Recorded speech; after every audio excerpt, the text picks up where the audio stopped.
Les zoonoses qui se transmettent de l'animal à l'homme comme Ebola et la grippe aviaire ne sont pas de nouveaux problèmes de santé publique. Mais les épidémies de zoonoses sont en augmentation car notre population mondiale croissante rencontre de plus en plus d'animaux à la fois dans la nature et dans l'agriculture. En cas d'épidémie de zoonose, les gens veulent savoir comment se protéger de la manière qui les convient le mieux. Dans le même temps, les chercheurs doivent savoir quel comportement humain est à l'origine de la propagation de la maladie. Enfin, les responsables de la santé doivent savoir quelles mesures le public peut prendre pour arrêter le foyer et éviter une épidémie. Il s'agit là d'un véritable défi car les comportements humains qui déterminent l'évolution d'une épidémie dépendent de l'agent pathogène, des animaux qui les hébergent, des groupes de personnes qui les rencontrent, du contexte local et de la phase de l'épidémie.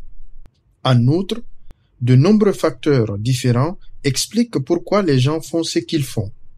Il est souvent facile de trouver des détails cliniques sur les maladies zoonotiques, mais nous avons également besoin de données comportementales pour comprendre ce qui motive ou empêche les gens d'adopter certains comportements et pour identifier les actions que les gens jugent réalisables et efficaces. Sinon, nos stratégies de communication sur les risques et engagements communautaires sont inutiles. Où pouvons-nous donc accéder à ce type de données comportementales? Il existe une nouvelle boîte à outils en ligne appelée Zoonotic Behavioral Research Assessment, ZEBRA en abrégé, conçue pour aider les responsables de la santé et les chercheurs à trouver des données comportementales pour répondre à une épidémie. Le site est onehealthbehaviors.org. Jetons-y un coup d'œil ensemble. Voici la page d'accueil qui explique les données comportementales pour la sécurité sanitaire mondiale. Voici la page à propos où vous trouverez l'objectif de la boîte à outils, des vidéos d'études de cas et des touches pour chaque élément. Passons au premier élément, les profils de maladies zoonotiques. Ce tableau comporte 14 maladies zoonotiques prioritaires.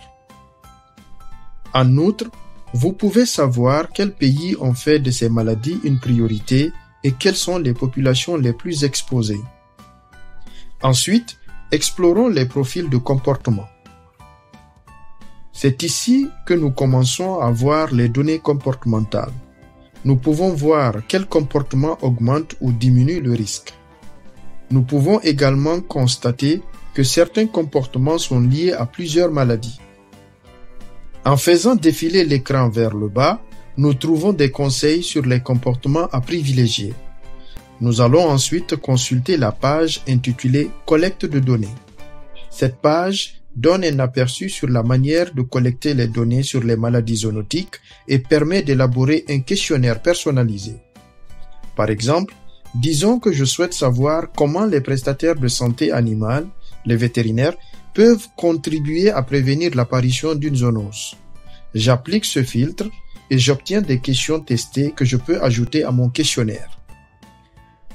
Passons maintenant à la page intitulée « Résultats » où nous pouvons voir les tendances transversales dans les comportements et les attitudes sur la base de 5 études qualitatives. Lorsque nous faisons défiler la page vers le bas, nous voyons un tableau d'études comportementales supplémentaires. Enfin, l'une des parties les plus intéressantes de cette boîte à outils est la présentation des profils de pays. Passons à la page de la Guinée. Cette page résume les maladies prioritaires dans le pays, le paysage One Health et les recherches menées sur les zoonoses. Que vous fassiez partie d'une équipe de recherche qui tente d'identifier les facteurs comportementaux d'une épidémie en cours, que vous soyez un professionnel de la santé publique qui essaye de concevoir une stratégie d'engagement communautaire ou un fonctionnaire qui crée un plan stratégique pour une zoonose, nous savons que cette boîte à outils peut vous fournir des données et des outils comportementaux précieux pour améliorer la qualité de votre travail.